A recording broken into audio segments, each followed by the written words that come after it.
So I'll just start with like brief introductions first, I guess, because it's being recorded. So my name is Audrey, and I'm doing a senior thesis project on documenting the origins and historical challenges of the Center for the Study of Ethnicity and Race at Columbia. And I'm putting a specific focus on the 1996 student strikes and student protests. And I had the chance to um, talk to Professor Marcelo Guerros at Columbia. He's still there, you know, on the Columbia email listserv. So I was able to contact him. And one of the names and one of the contacts that he sort of suggested to me as a lead was you. And I've definitely seen your name a lot in the Spectator, like newspaper articles from that time. So I'm really excited that you're you've said yes to this interview, and I would really, you know, be open to anything at this point. Yeah. Well, I'll say that, I mean, I know you're recording and this isn't really for your project, but it was great to receive the videos. So thank you so Mhm. much for sending them to me. You know, when I went there, I don't think I ever followed up with Gary, so I never asked him to see them. Uh-huh. So it was the first time I had seen them. And it was really great to be brought back to that time. And it was interesting because my memories were being triggered from it. So it was a really good preparation for me to come into this interview with you. Absolutely. So Yeah.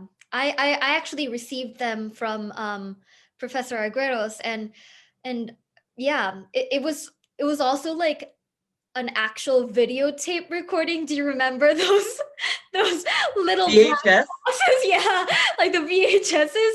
So I had to download a specific like digital player to play the videos. It was like Oh, transit. Yeah, so it was all very interesting. The the image quality, as you might have seen, is is very back in the yeah, 2000s and late yeah, 19. yeah. But yeah, but I was really, you know, and it was supposed to be a part of, you know, documenting the oral history of the student protesters while you were still in Colombia. So yeah, it was a great interview to watch, and Gary really did a great job. Yeah, and I'm impressed by your digital skills. One, that's great that you digitized it because, you know, Mhm, those physical tapes are going to disintegrate more and more over time. mhm. So it's really great that you digitize it. But I was also watching it being like, what does she want to talk to me about? It's all in those videotapes. So, Uh-huh, uh-huh. you know, so it's up to you. You know, I looked at the questions. They were great questions. They were good for me to just kind of jog my memory. So it's, you know, I leave it to you wherever you want to go. Right. Yeah. So so I would say I just wanted to talk about how I know that you were a PhD student during the April 1996 of the strike, but some of the other students, and like I would say most of the other students in the committee for the ethnic studies and the core curriculum was undergraduates. So I wanted to just know how you sort of came about in this unique coalition. Yeah, it's a great question. Like, what the hell is a graduate student doing there? Um, so I'll start by saying that a lot of people think about just that spring as if that's when things erupted. Mhm, mhm. And they aren't as aware that actually the momentum for the spring started years earlier. Right. So for me personally, it started in 1991 because I had just completed my first year of graduate school. I received a 5-year fellowship to finish my graduate studies. So I came back my second year in the fall of 1991 thinking, well, what do I want to study? I want to study Asian American studies and third world feminism. And there was nothing for me in the graduate school. I wanted to stay in New York. That's why I was at Columbia. Right. So I thought the first thing is I need to get some Asian American Studies classes here on campus. And I remembered in my first year, there were some anti-Asian violence incidences, and there was a group of students coming out of Barnard who were kind of doing like flyering and bringing attention to it. And they actually brought, I believe, the very first Asian American Studies adjunct class to the campus through Barnard. So in that, my second year of graduate school, I sought them out and I went to go speak to other students. And that was based on the fact that I did believe that if we're going to bring Asian American Studies onto campus, it had to be led by the undergraduates, because those are the students that the administration would listen to. You know, they pay the tuition, you know, the core curriculum is so important. So that's when it started for me. And when I hooked up with some of the Asian American students, they were very interested in bringing Asian American Studies already. And I think what I brought as a graduate student was that I had already been connected to the National Association for Asian American Studies. So the fact that we had that organization nationally, where Asian American Studies professors, graduate students, undergraduates, so there was already kind of a convening, and there was resources there, resources in terms of information, you know, so like, how did I know anything about a university structure, decision-making, departments, all of that stuff? I learned that through the Association of Asian American Studies. And some of the other Asian American undergrads then became part of that association as well. Like we had an annual meeting as well as meetings on the East Coast for the schools on the East Coast. So, so it started then when we wanted to first bring Asian American Studies onto campus as a legitimate field of study. Nobody really knew about it. So we had to do an educational campaign. And so we wanted to bring scholars onto campus, but we didn't have any money. So I said, well, I'm a graduate student. I'm going to go and I'm going to say, hey, I want some money to bring some speakers onto campus. I got $1,000 from whatever the graduate school.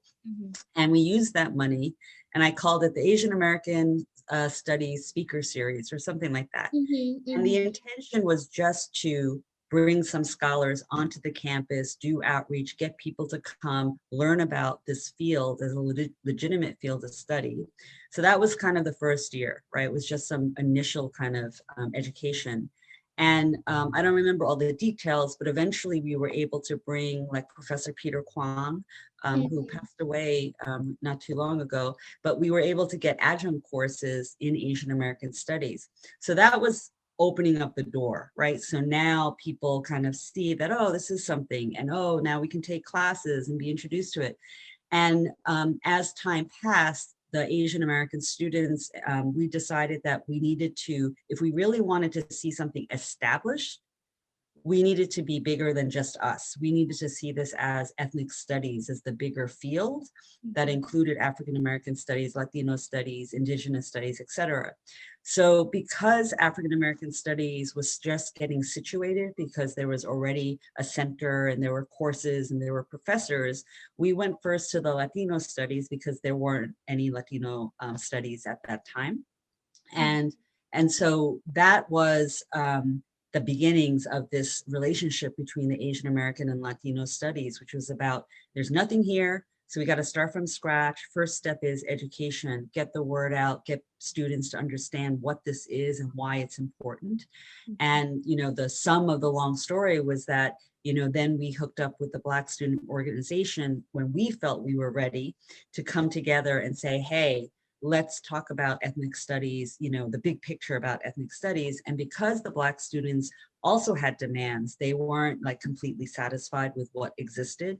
They were down for that struggle. So that's how we all kind of came together, and it culminated in, you know, our intention was to then really escalate that. And that's what happened in the spring. So all this to say that there was kind of different feeders.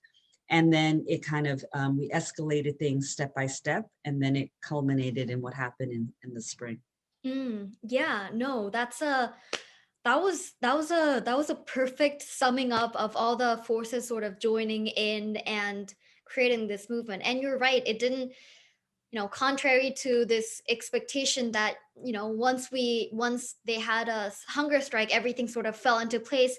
It was a constant teach-ins and speak That's out right. at panels that, some of them weren't even publicized, I would feel. So, Yeah. you see, like, as I'm researching over the years, like, I can literally see, like, some of the articles, like, moving from, like, page 17 to, like, page 10, and then, like, eventually up to the front pages of, like, the local newspaper, so it really, moves up in the Yeah. school's body's mind. Yeah, And absolutely. one other thing I'll add about the context of that time period was I mentioned the Association for Asian American Studies. Uh-huh. So connected to that was also that on different campuses across the country, there was a resurgence of interest in bringing Asian American studies and ethnic studies onto the campuses. So there was already this kind of informal network of students on various campuses that were organizing around this. Mm. And I know in the video interviews, Marcel had remembered how the Princeton students had done a takeover, right? So it's kind of like, even other schools on the East Coast were doing direct action in order to bring this onto their campus. So we were all kind of part of that. I remember that during the Hamilton College takeover, solidarity statements came in from student groups from all over the country. That's great to know. That's really great to know. Yeah. So when so how did you feel about, because the nature of this support from other universities is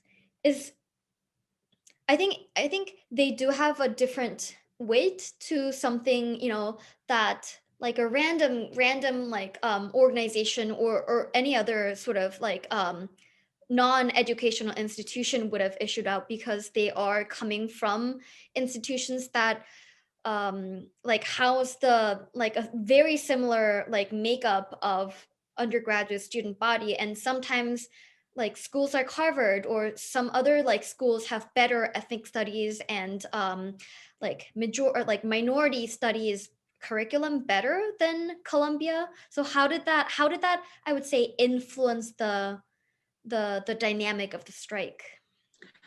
Yeah, I think if I'm understanding what you're raising, it's that Columbia has always been known. I mean, what we used to say back then, we used the phrase the last bastion of white supremacy. It's like what we would say, right? That this core curriculum was just, it was just the symbol. And so that what we were actually fighting for was a direct threat to all the reasons for why that is the core curriculum for the university. Mhm. And so I think in that way, it's not that you can compare it's hard to compare the different universities and how much progress. Like, for example, here's an example. So Mhm. at New York University is in New York City, and they were able to, just by the threat of some kind of student mobilization, they were able to move their administration to hire adjuncts to get the classes. And then they ended up setting up a Center for Asian and Asian Pacific Islander Studies or something like that. And I Mhm. know because I was recruited, I was teaching Mhm. an Asian American Women Studies course at NYU during that spring semester at Columbia. And I was supporting the students there in terms of them trying to democratize, NYU, but it happened with a lot less effort. They didn't have to do direct action. They didn't have to have many years of education. They were able to just, kind of leverage the fact that there was a lot of media exposure about what was happening on other campuses. So they were able to leverage that. And I think because NYU sees itself as this multiracial university, and it's different, it's not Columbia, it's an elite institution in this other kind of way, that there are some institutions that were willing to move in that direction. And I think for Columbia, in some ways it was like a doubling down. It was like there was even a lot more at stake for the trustees and for the people who basically controlled the university, like that they just didn't want that. I didn't remember until I saw the video when Professor Gary Okihiro mentioned that he had heard that one of the trustees had told the president to arrest the students, right? And Mm. that is not surprising. Like that, I could see that it didn't even matter what President Rupp's position was, but Mm. if he has trustees telling him, like, you need to shut this down and shut this down right now, he's Mhm. going to respond to those donors because that's really important to, nobody sees, proponents of ethnic studies as the big donors, right? So it's like they're not really listening to them. Mhm. So I don't know if that answered your No, question. no, that does answer the question. And it also raises another question because I feel like maybe it was your role in the United Front and the committee for the committee of student protesters, but I feel like you appear your name appeared a lot in are in the articles.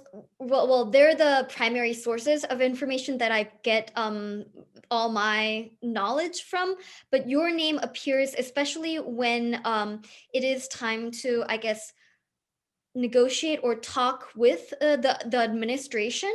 How do you think that, like, how what's your experience in that role of, I would say, like a spokesperson or like a representative of the whole community?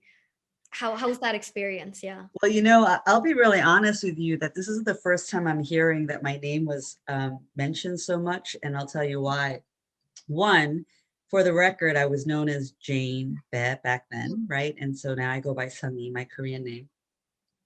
I know that I was made infamous because when the hunger strike started, the only communication we got from President Rupp was a letter that he hand delivered. Not he didn't, but he sent someone to deliver to me. And it was a letter that began, "Dear Jane." And I remember a lot of people being like, why is he like calling you Jane? It should be at least Miss Bay or something like that. And the thing is that the leadership body, which we call ourselves the nucleus, Black, Latino, and Asian, we had delegated out different roles to people when it came to that springtime, right? And so I was not on the media team. We had a team of people. They were responsible for press releases, talking points, talking to the media. Then Mhm. there are the hunger strikers, and then there were going to be others of us who were in charge of direct action. And then we Mhm. had like so we had like broken out different kinds of responsibilities. Now, I should say that I was already doing community organizing off campus. So I Right. was involved in a community organization called CAV, Community Against Anti-Asian Mhm. Violence, and we Mhm. changed CAV Organizing Asian Communities. And I'd always been very reluctant to be a media spokesperson or to be in the media. Mhm. And that only is because when I was in college and I was involved in the anti-apartheid protest in support of South Africans, my father was always glued to the TV, and my mom would be like, he's worried that he's going to see you on TV being arrested, don't do that, don't go in for, so I just had this thing of like, oh, I don't want to like give my parents a heart attack, so I'm going to avoid the media as much as Mhm. possible. So I deliberately did not want to be a spokesperson, right? Mhm. And Mhm. secondly, I didn't read any of those articles. I barely read any of the Spectator's articles. Oh. Maybe part of it was because of time, but also part of it was that I didn't want to get distracted. Sometimes you read an article and you get mad because you're like, why are they blah, blah. It's like, I didn't want to get distracted. My role was not media, that we had a media team. That's their job, is to like read it, Mhm. respond to it, all of Mhm. that stuff. So this is actually a surprise to me that my name came up as much as you're saying that it did. Mhm. Yeah, so that's what I would say is, well, I guess the last thing I'll say to your question is that I will be honest and say that for a big part of that period of time from 1991 to 1996, I struggled a lot with the fact that I believed very strongly and deeply that this had to be led by undergraduate students. Mhm. That I, as a graduate student, needed to be very mindful that I needed to follow their lead, Mhm. that it was like, because this was their struggle. I feel like every generation has a calling about Mhm. what they're going to struggle in. But as things started to escalate, And because I did have connections, I mean, I had connections to community groups, I had connections to media because of my organizing, I had connections to Asian American, studies professors, et cetera, et cetera.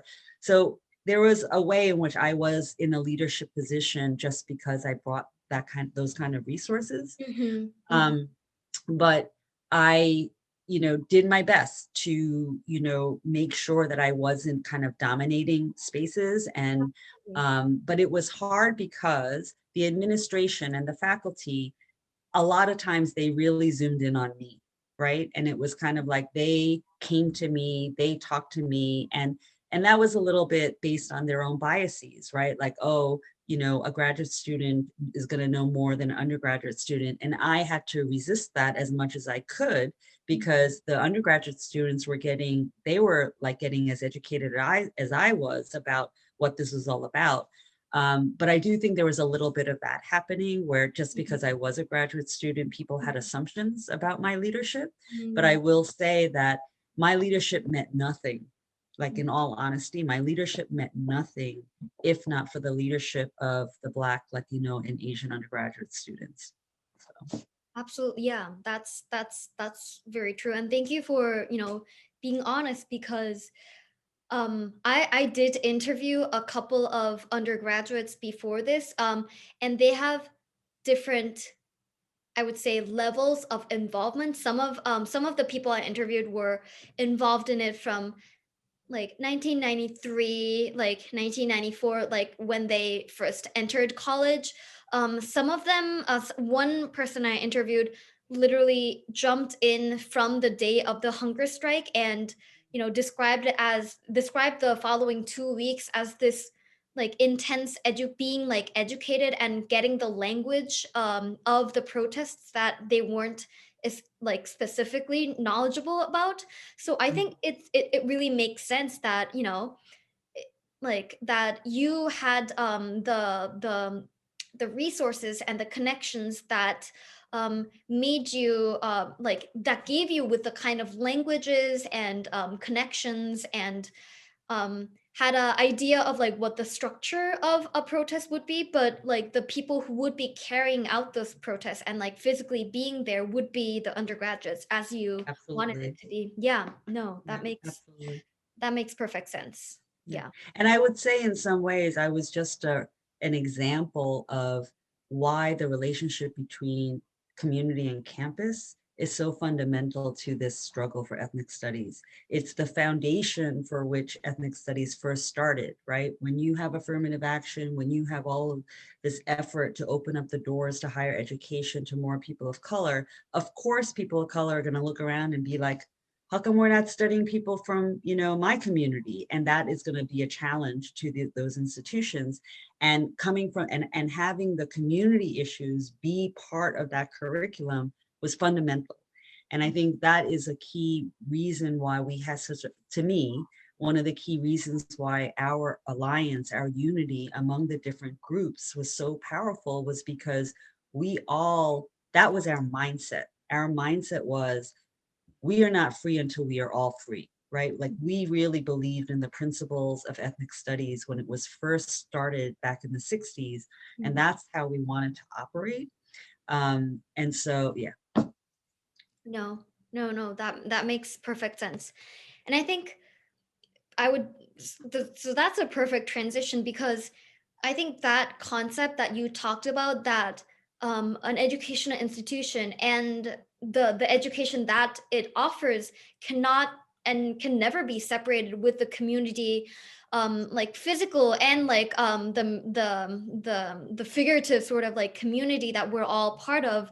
And I would say that like the school's decision to shut down the campus and only have ID'd students to come into the campus was exactly, building off that sense. They knew how powerful the rest of the community and that influence could be to the like safeguarding this white supremacist institution.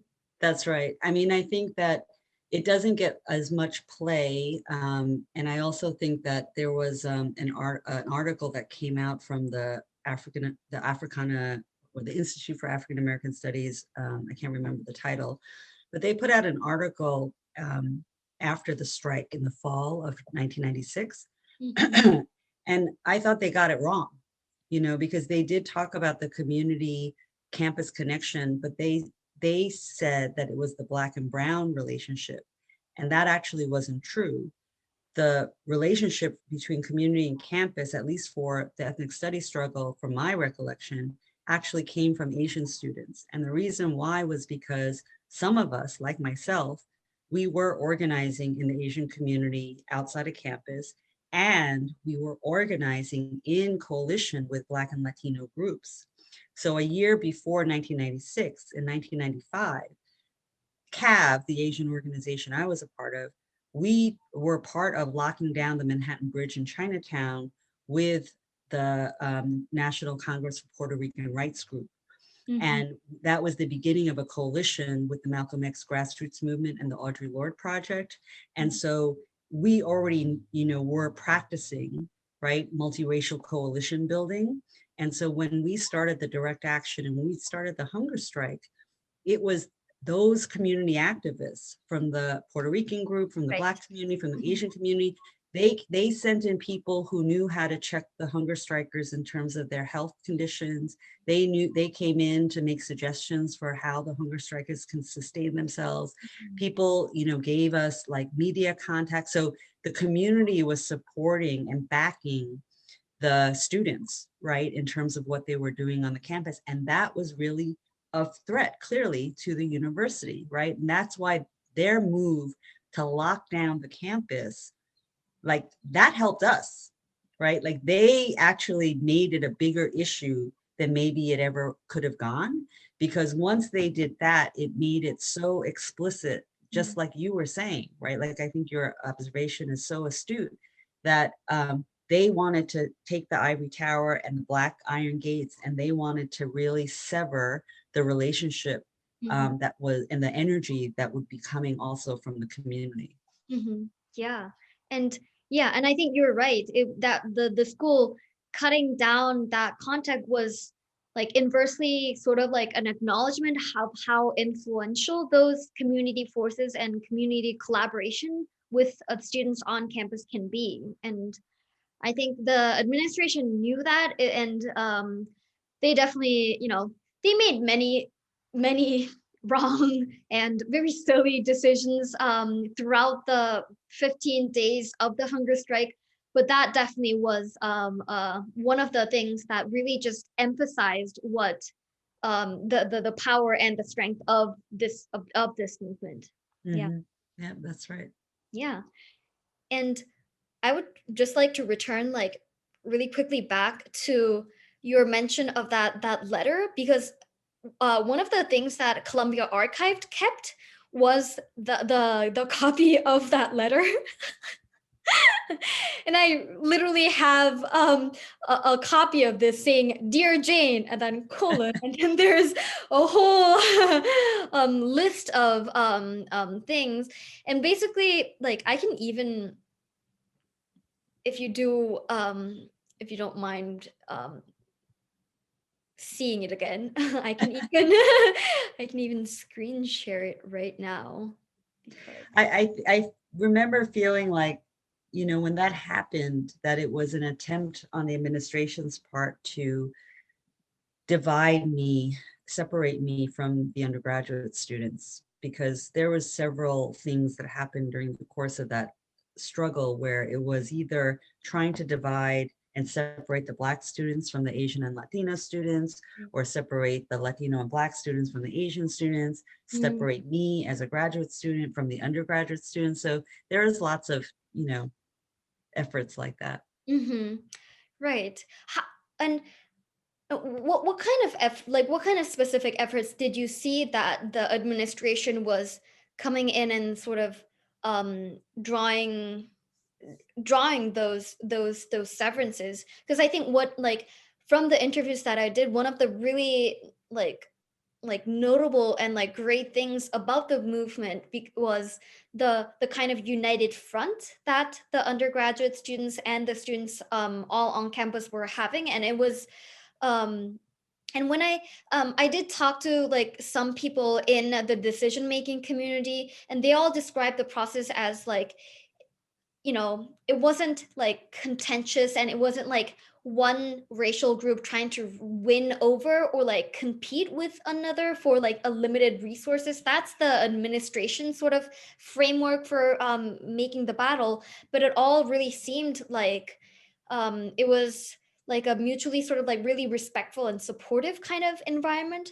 So I'm just wondering, how did the administration try to break that, but how did the students resist Mhm. that from happening? So one, I'll say that I can only really speak to what was happening on the leadership level in terms of Mhm, how the pressures were on us. I don't know how much the students outside of the leadership structure actually felt mhm, it. mhm, And from what I recollect, it was not so much about President Rupp or any of the other white administrators mhm, doing something, but it was more the pressure that they put on another level of stakeholders, another level of people with positional power, and that's faculty. mm, So while we did have faculty that was supportive of us, mhm, we all knew as students that the faculty also, I mean, students come and then they graduate. The faculty have to stay. And so we knew that the mindset of faculty, as much as their heart may have been with us, that they're thinking about their own positioning. They're thinking about the future 5 years from now, 10 years from now. So we didn't have high expectations on the faculty. We didn't expect and want to put the faculty in that position where they had to do something for us, so to speak, right? Because we understood the politics of that. Nevertheless, I think that with probably good intention, some of those faculty members did try to have conversations, with the different groups of students. And some of those conversations were like, you know, you you will be risking what you want for your demands if you stay connected to those other groups because they're different, they're wanting something that's different. So it's just that kind of thing. I wouldn't say it was like a huge effort, but there mhm, definitely those kinds of instances. And the thing is that I don't think that they knew that every time they spoke to students like that, those students came back to the nucleus or the leadership and they shared what happened. mhm. And, I remember distinctly that there was one time when one of the students, I'm trying to not be, I don't want to like out people's names and all this kind of stuff. That's There, not. there, there was one student who was so angry at the fact that I think he was a tenured professor, was trying to divide them from the rest of us Mhm, and was thinking about all these things that he wanted to do because he was so angry at that effort. And mhm, I just remember that we had to kind of basically talk him off the ledge a little bit to say like, no, like that's not the struggle we're doing right now. It's not about, let's stay on course for what we're trying to do together. mhm, But there was definitely moments where it was Black students having to say to us, we know that we're not going to get the things that we want, but we're going to stay in this with you to help you get what you want because we know at the end of the day, that's going to help us in the long run. The Latino students who had the least amount out of all of us, because at least as Asian American students, we had a few adjunct courses, mhm, we had this connection to the association, we had some resources, and the university, I think, was going to, and this, I'm just thinking of this now that it kind of plays into model minority, right? It's like, let's appease the Asian students, and then we can show that we're all for this and right. we'll just give the Asian students what they want. But then we as Asian students were like, hell no, like we're not going to just get things from the administration and then leave the Latino students and Latino studies behind. Mhm, So there were lots of those kinds of conversations among us because it was super important that every group be able to put their needs and their opinions on the table. And it wasn't like there was one person who was kind of calling the shots. Everybody, but I mean, we had many long meetings, many long meetings mhm, into the night. because it was so important for everyone to think through everything and be able to come to the table based on what they really believe in.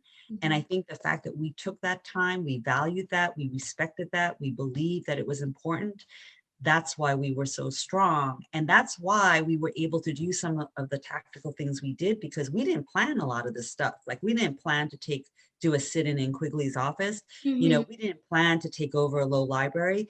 These different things were happening because in the middle of the night when, we were in Low library, we could come together and talk about, okay, what do we do, and quickly make a decision, because there was a lot of trust that was already built at that time. Mm, right.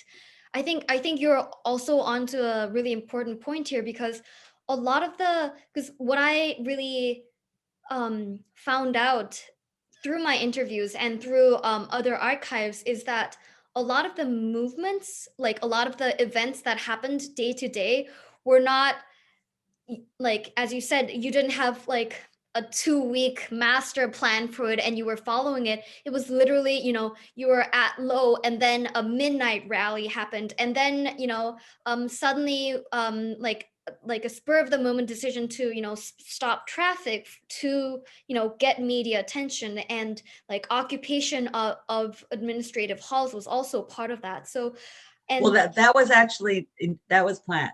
that was, So this, so what I would, so to take, stopping traffic was a way to test so this is what I will say. mm-hmm, We did, our overall strategy mm-hmm, was that we needed to build support, educate people about why this was important, mm-hmm, build support, get students to be engaged in it, and then to activate the students to action, right?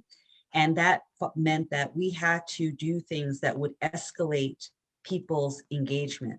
And mm-hmm. so there was a larger strategy around, okay, first we have to do education, do a Right. teach-in, Chins. blah, blah, blah. And then we're going to escalate. And then, there was this big internal struggle around, do we launch a hunger strike or do we do direct action?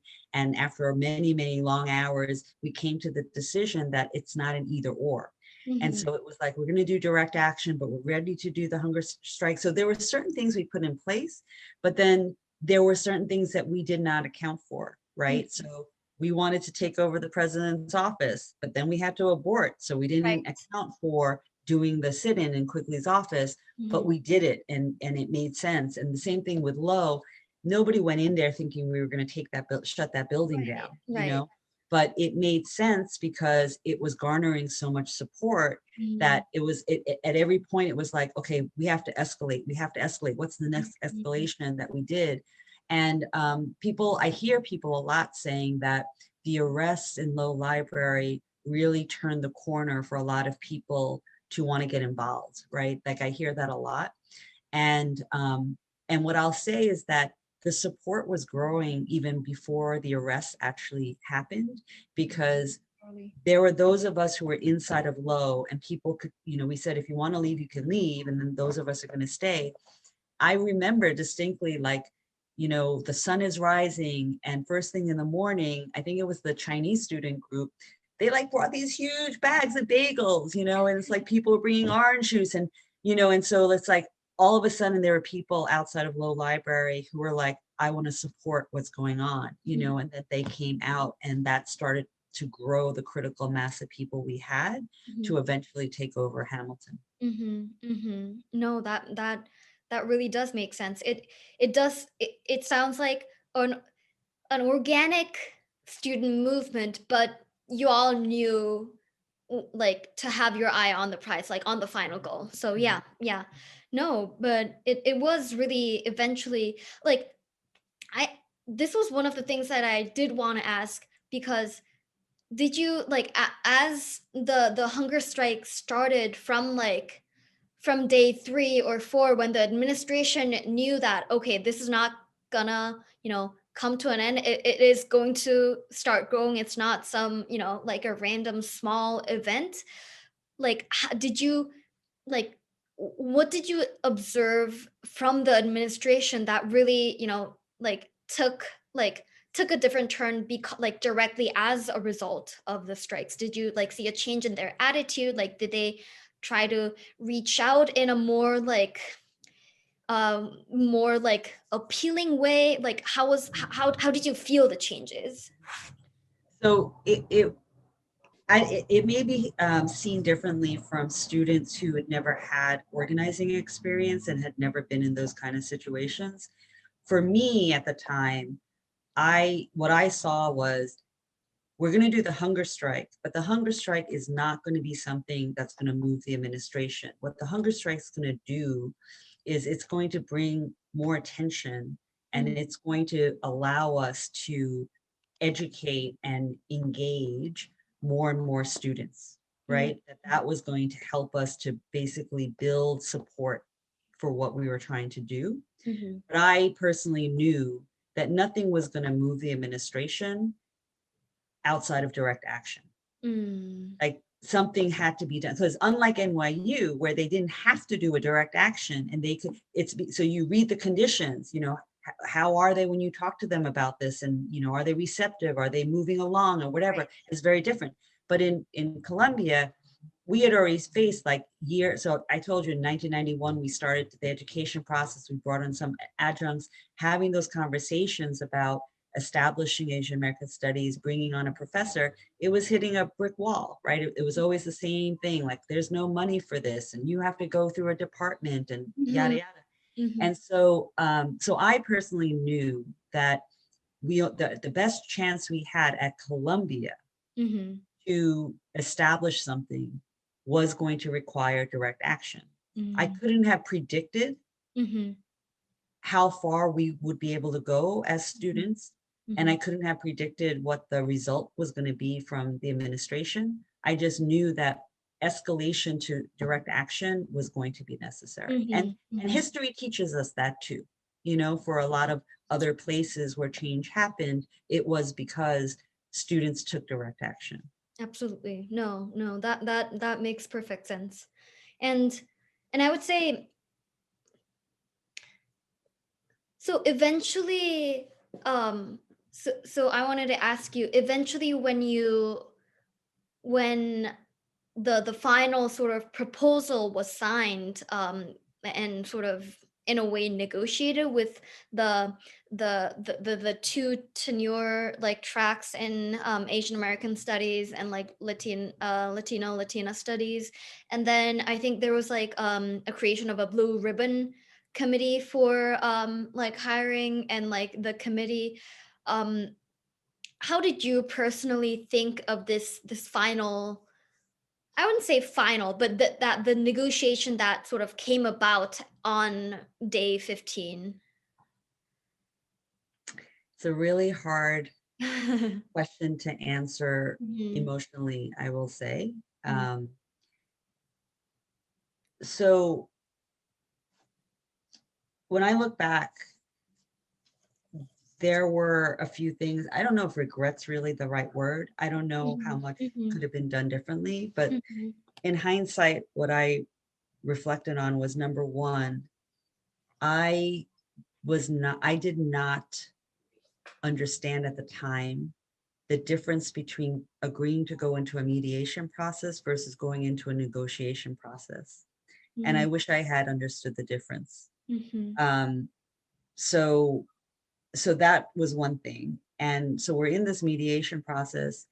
And I think that for me, some of the biggest factors of why it ended the way it did was, number one, we were all exhausted. yeah. So, we had already been running on fumes, not getting a lot of sleep, constantly organizing, Mhm, not even eating good food. Like, I'm much more conscious now than I was back then. But if we were to do that all again, I would say, like, be conscious about the food. Like, what are we eating? Like, no soda, no caffeine, like things that give us energy. And but we were very exhausted, but yet running on adrenaline, right? But to me, in retrospect, it means that we're not thinking completely clearly mhm, because of that.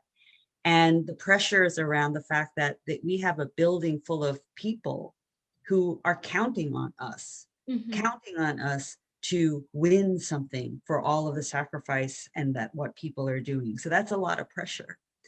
And then really importantly is the fact that we had hunger strikers who were on whatever day that they were on, but it was like it couldn't go on. And the administration knew that too, you know? And so I think that we were destined to have to come to some kind of closure because in some ways, while I think that the hunger strike was certainly critical and important to getting us to where we were in terms of building the support, having the moral high ground, or like building the, just being seen, like, in a certain kind of way. But in the end, as time passed, I think it kind of became our Achilles heel because we were all concerned about the hunger strikers. And what does it mean to ask them to keep going on this hunger strike? Like we have to deliver, right? Like they should not have to keep going on. So I think that made it a very challenging period of time. And as one person, and I think in retrospect, I probably carried a lot of weight. And so this may be the one regret I had, which is that I did support allowing the faculty, a few of the faculty members to go in and speak to the students in Hamilton Hall about what they're giving us and whether or not we give up the building and we accept it. And in retrospect, I don't know, I think that I think it affected students emotionally. And, but maybe that was the best thing to happen. I don't know. But I guess, to answer your question, I didn't think much of the agreement. I kind of saw it as right now, this may be the best that we can get. But it really depends on the conditions of the students and where we were at. And I think I personally at that time did have concern that we as the students may not have the capacity to take this to another level. And so I think for me, I had to switch my mindset to being, because sometimes you can get really narrow and be like, we have to win this. And if we don't win this, nothing else matters. And I think that's an error, right? So I think for me, it was kind of like when you decide that it's not over, right? Because the struggle is going to continue. But at the very least, we have to set it up so the next generation has something more advanced than what we had, right? And I do think we succeeded in that. Absolutely. On two fronts. One, there was a student group, Speak, that you must have uncovered, right?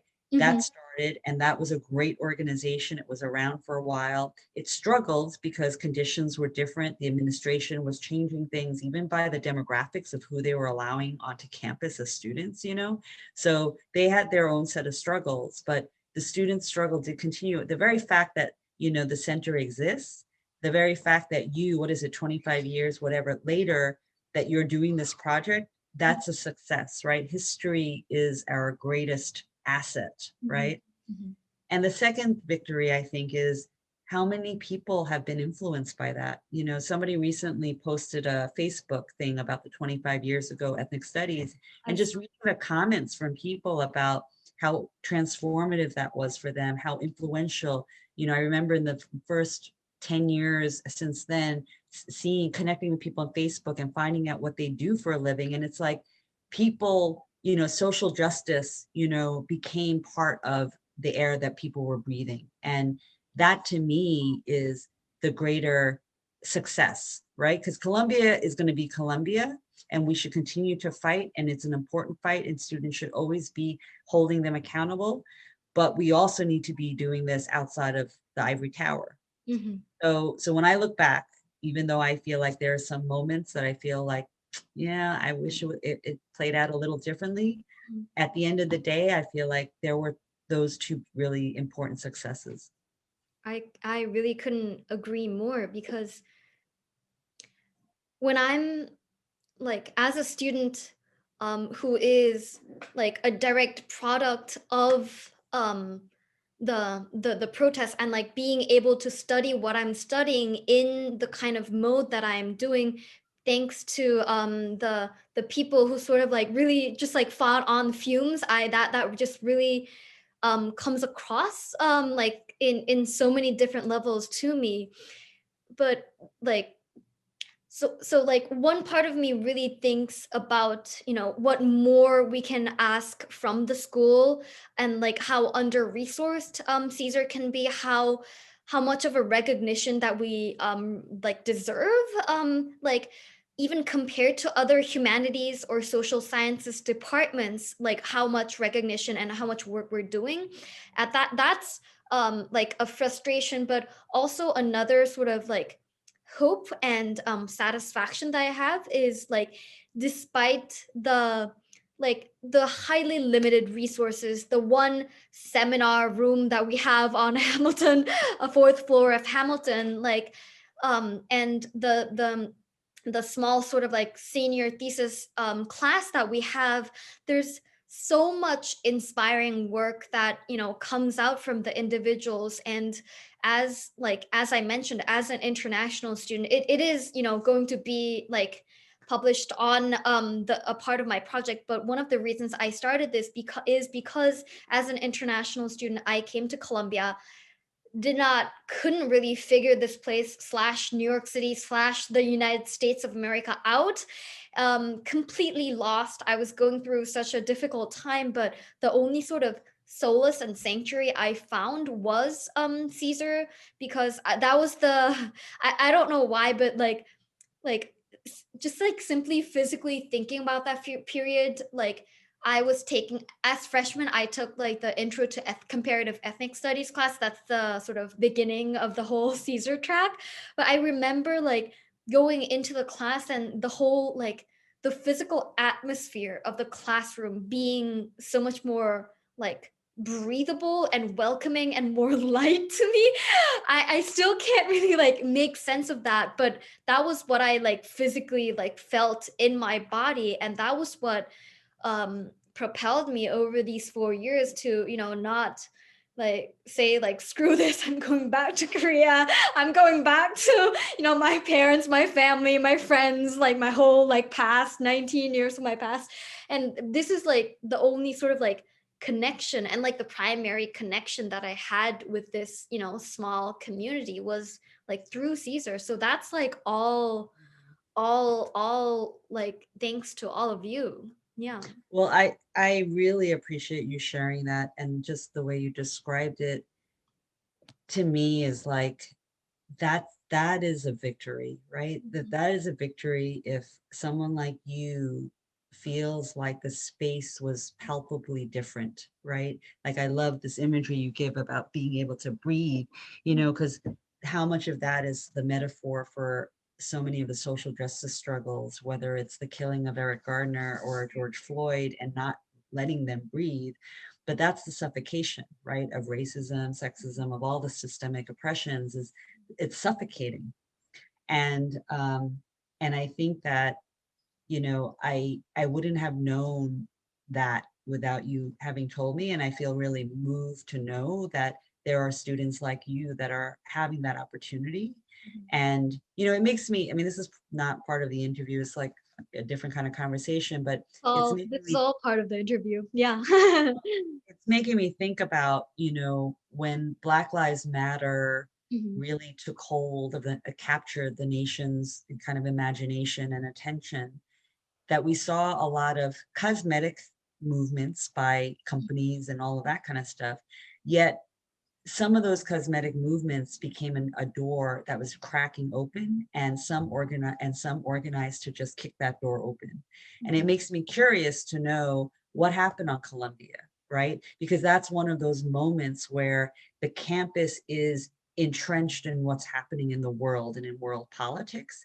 And was there an organized group of students to take what was happening across the country and in some places around the world and bring that to campus, not just in an agitational way, right? Because clearly it should be.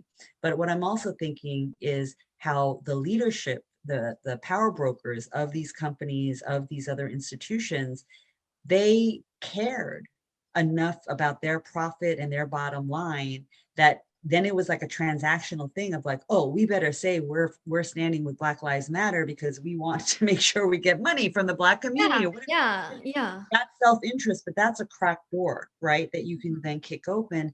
And so to me, it's like, it can be, right? If Columbia cared, maybe they don't care because they're the same, the way that they were before, but if they cared about their reputation, and promoting, themselves in a certain kind of way, there's a way in which it would benefit them, right? To, I mean, don't put this in your interview, cut this editing out. It's just my brain going like, if I Oh, was on campus right now, mhm. maybe there would be a way to get people to, have the university do a whole promotional thing, right? Where you do something around related to Black Lives Matter, you do something around, anti-racism or whatever. So it makes Columbia look good and it makes Columbia look like they're, or whatever.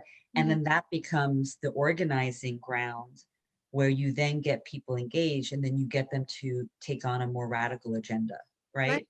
Yeah. Um, anyway. Yeah, yeah. No, that's yeah.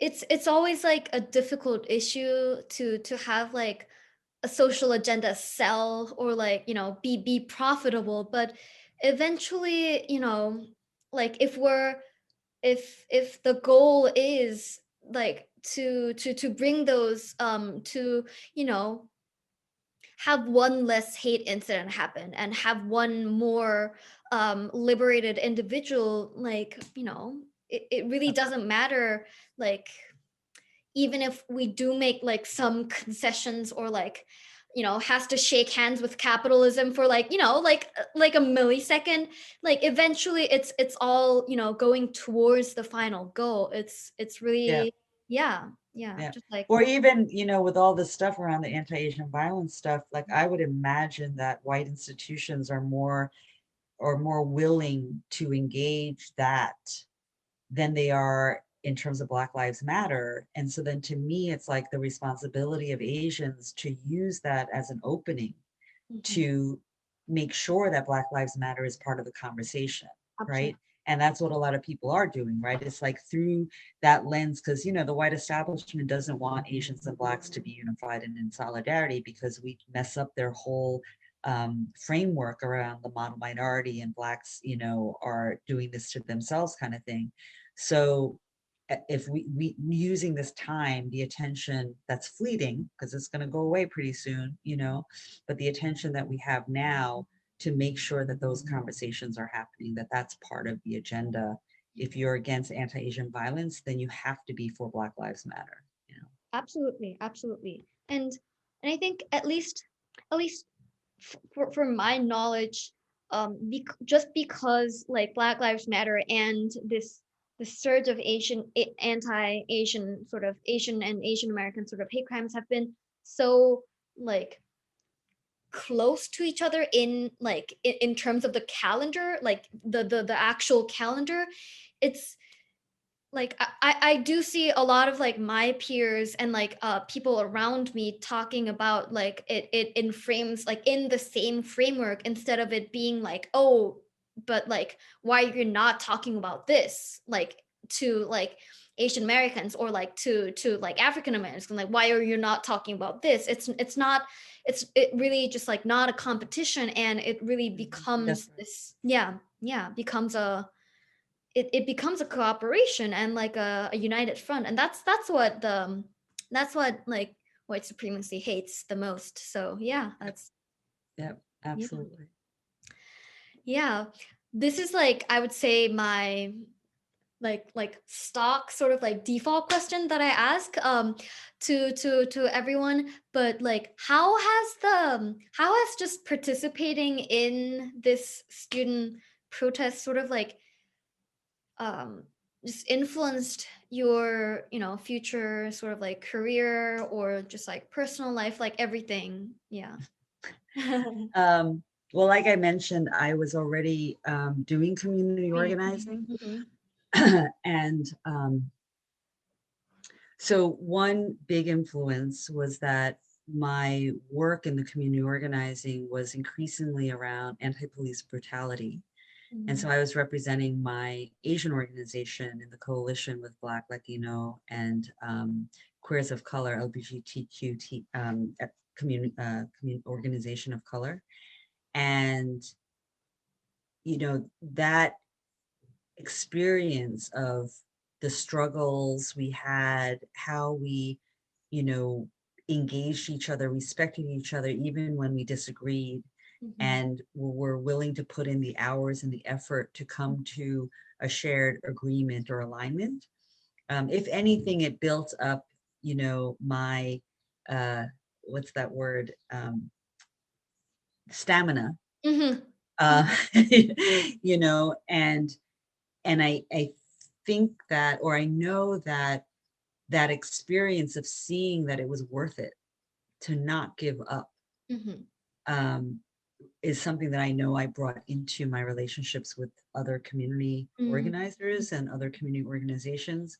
So that was definitely one big part of it. But I also, the other big personal impact was that on the day, I guess it was the next, after we released Hamilton, Mhm. I think we met at the Sundial to break bread Right, right. for the hunger strike to be over. Mhm.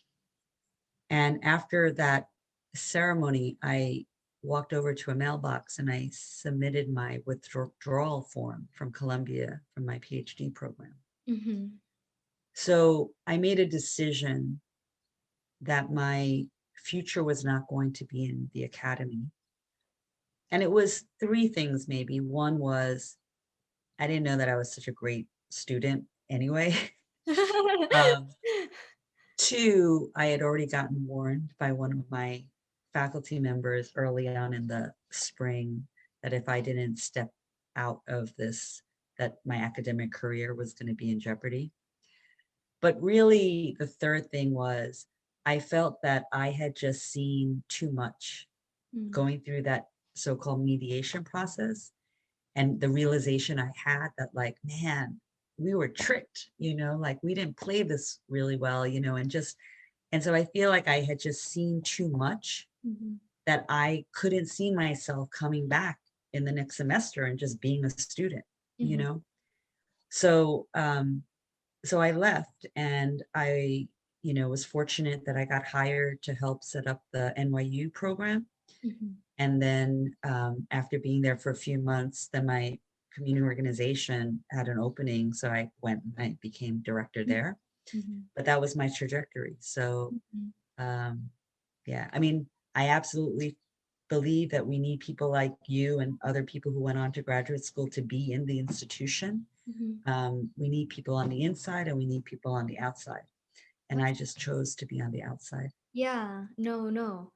I don't think I knew that you had like withdrawn from Colombia, but at this point, like especially hearing like what it was like, it makes a lot of sense to me. Yeah, yeah. You can't really just like, you know, box it up and then just like put it into different corner and like, you know, like a new semester, like fall 2000. Yeah, that just can't. That is, yeah, and especially because like an academic degree and like an academic program and like and conducting research is so like part of like contributing to the institution and interacting with the institution itself, so Yeah. yeah. I mean, to be honest, and I've never told anyone this,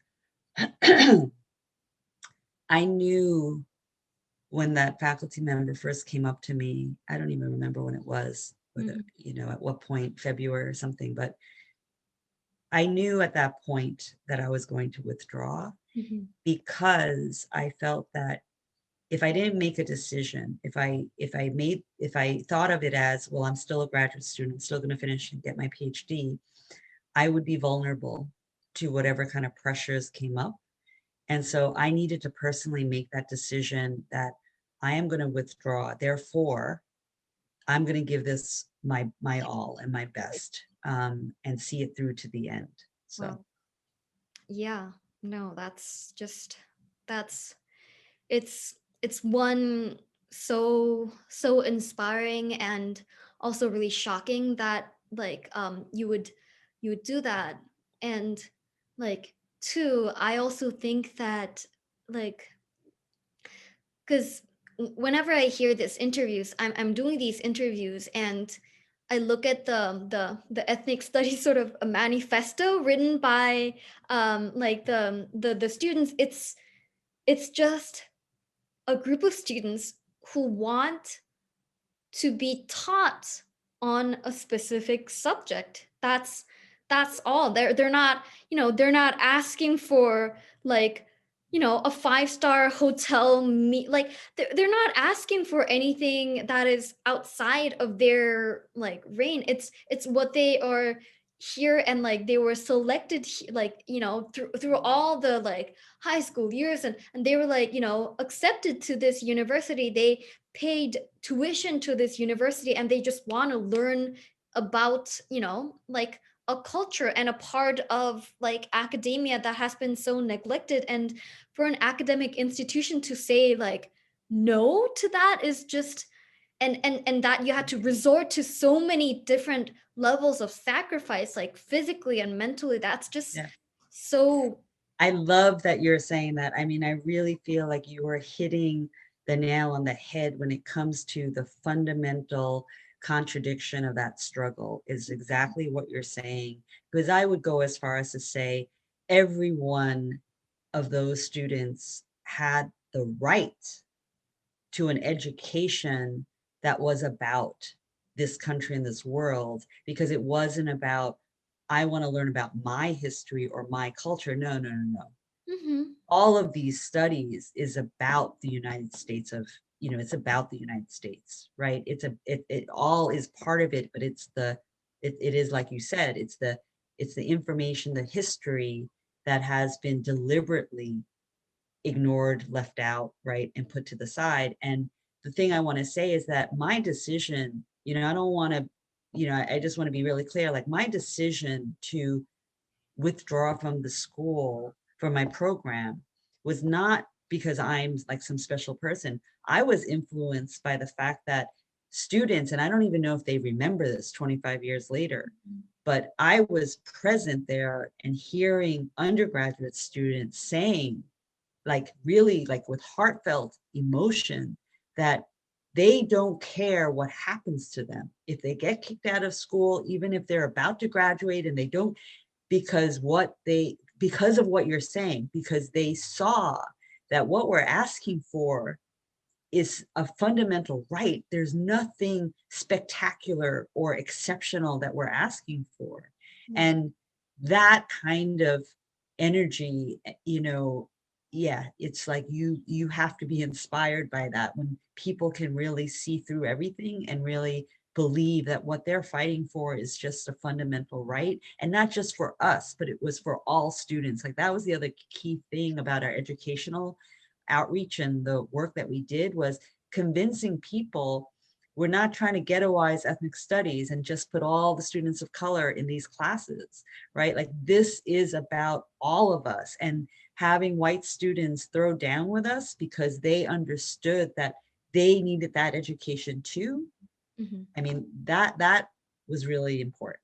Absolutely, absolutely. And it wasn't, and I love that you mentioned like other students, because a lot of the undergraduates students in the protests were like, a lot of them were seniors, like at least juniors.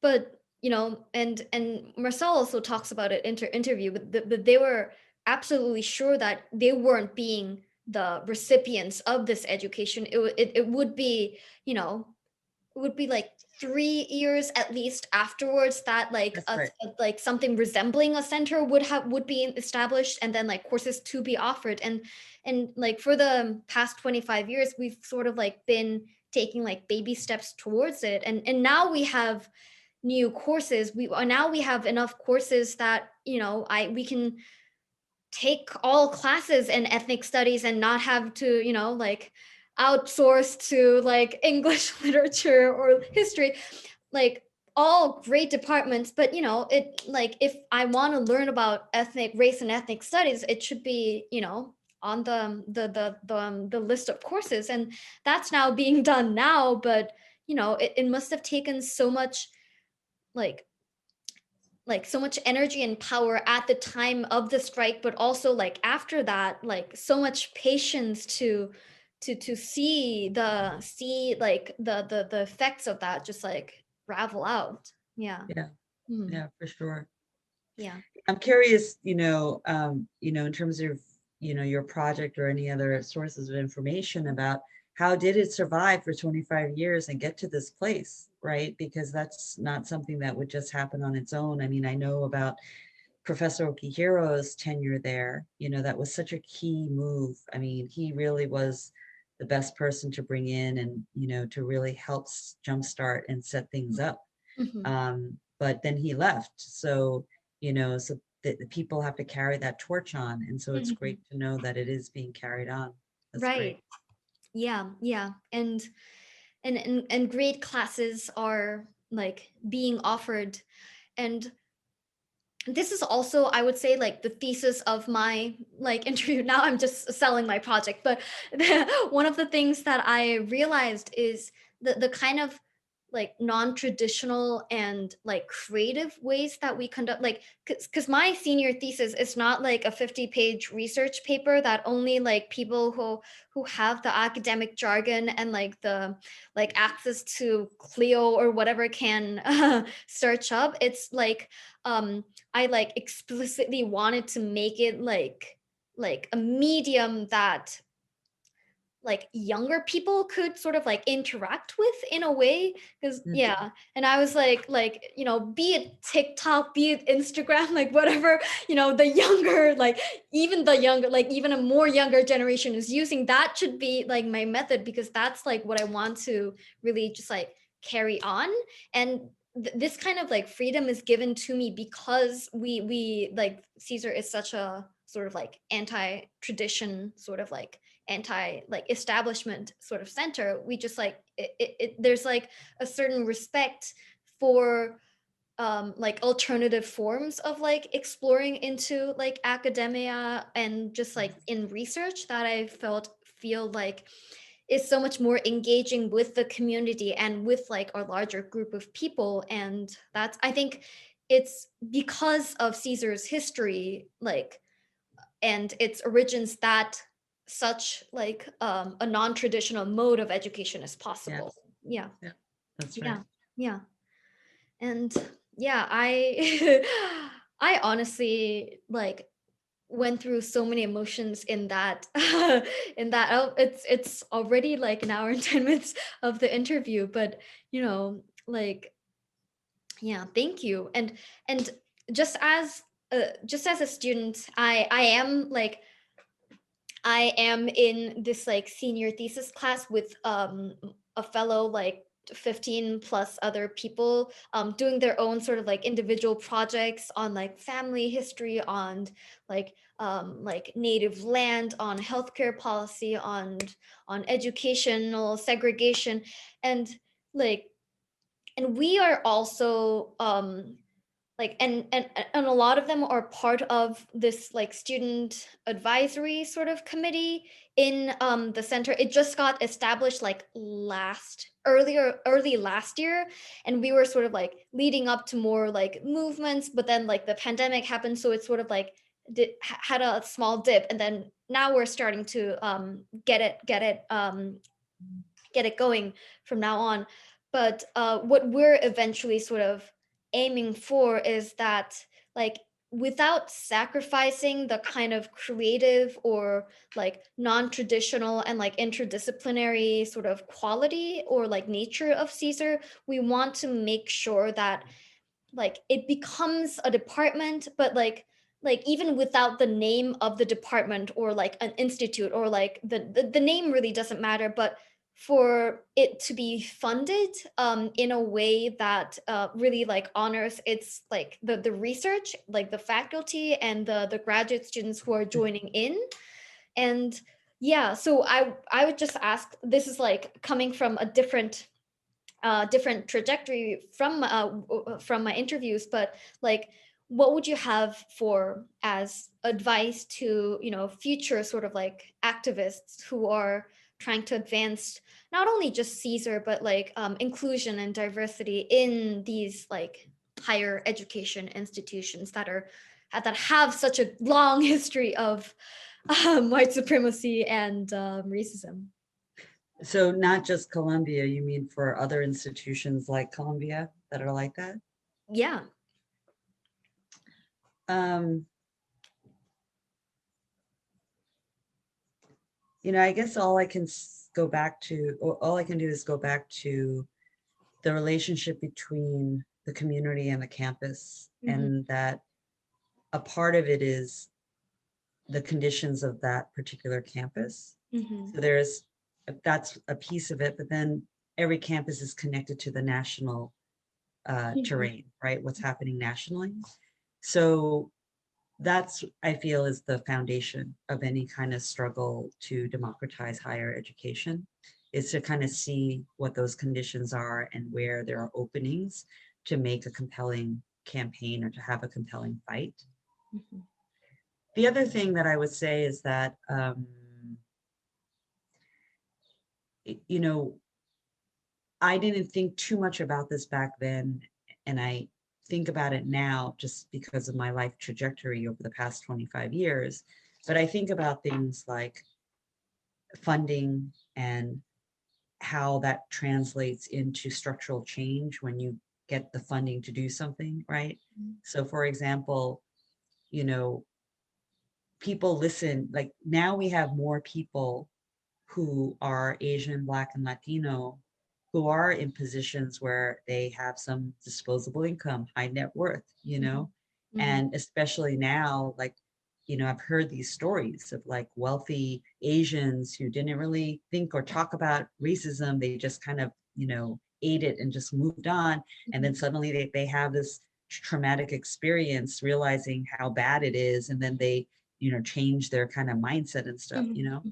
But if there was, that kind of organized effort, not by the students per se, but, you know, the people who actually have access to resources, venture capitals or whatever, but that what it does is says to the institution, we'll match you, right? Because it's not about just raising money for people of color to fund this, right? Because you need to arrest some of the money that's coming in, right, from other alumni and other sources and stuff.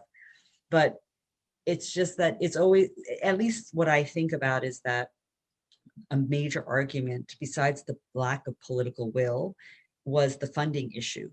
And Hmm. on this one hand, you can say, like, funding issue, you have billions of dollars, it's like you have the money to do this. Is a political will question. Like, where do you prioritize putting that money? So I definitely feel like that is the struggle, Hmm. but in a more immediate sense, Hmm. just in the way that you have one full-time faculty member. So Professor Okihiro, look at how much he could do just by being on campus and doing that. And Hmm. so what's the quickest way from A to Z is all I'm saying, right? Because the fight to try to get, the institution to let go of some of their money for something like this is a longer, protracted struggle and should Hmm. continue to happen.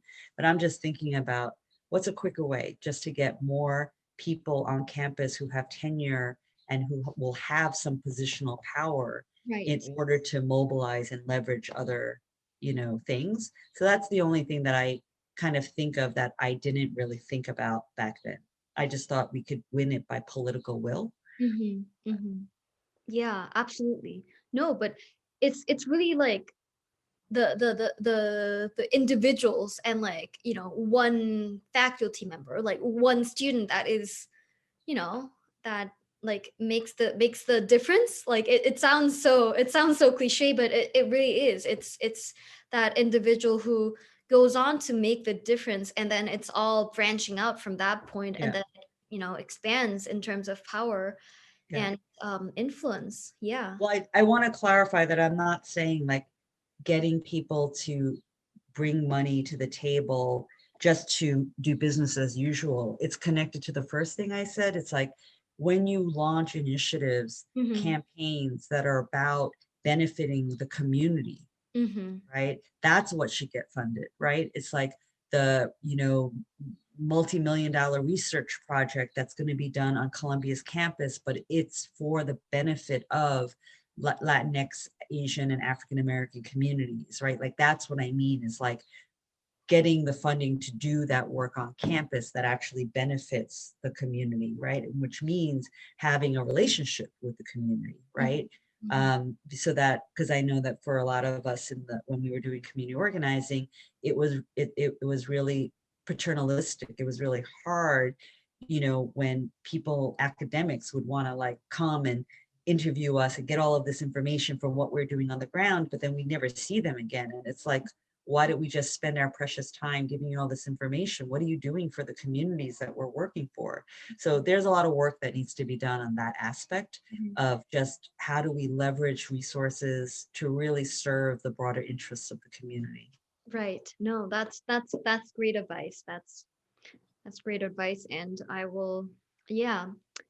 And especially coming from like someone like you who has like an extensive experience in community organizing and has been part of the community like organizations for so long, I feel like it's really important to have like have that knowledge and have that language with you like wherever you are, because that's where like every place, like every like even if you're like it like in the middle of the corporate field, it's the language that just like makes you like helps you survive and helps you just get through whatever world we're living in right now. And yeah, and I really agree, and especially to that point about like like wealthy like Asian Americans or like wealthy white people suddenly like noticing, oh, like this is like a problem that I'm like now facing that I didn't know. And that's like, like the veil is sort of like uncovered. And that's when the conversations and like, the funding, the people, the opportunities sort of like keep coming. That's right. Yeah. Oh no. But yeah, this is something totally separate, but I love your backdrop.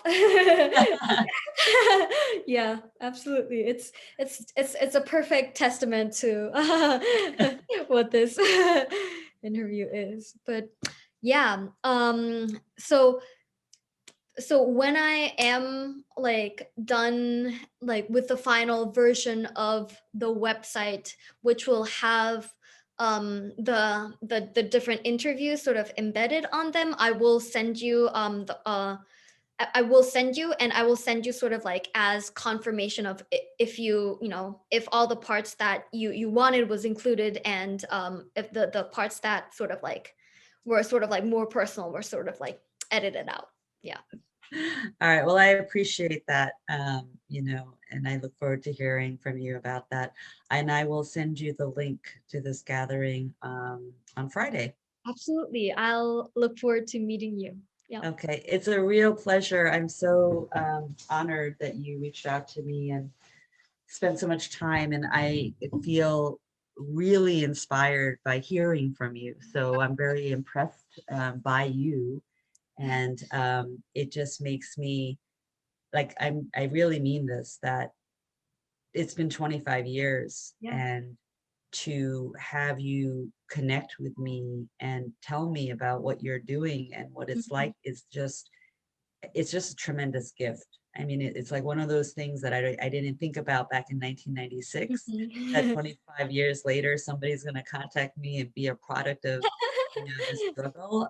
So I really cherish this time with you. So thank you so much for giving me that. Absolutely. No, it is really all my pleasure and my sort of gratitude. And yeah, I will keep you, updated, and I will look forward to meeting you Friday. And thank you for everything. Thank you for the amazing talk and the interview, but thank you for the response. Thank you for the Friday. Yeah. Thank you so much, and have a good rest of the evening. Yeah, you too. And I love that you're Korean. What a coincidence. Oh, yes. I was also really just like, yes. Like her name sounds Korean. I'm like, yeah. The last name, right? Yeah. I was like, yep. Yep. Okay. It's like a Okay. major historical player, like had to be Korean. I'm like, yes, this is so much pride. Yeah, yeah. No. All right, Audrey. I'll see you later. Okay. Absolutely. See you. Bye.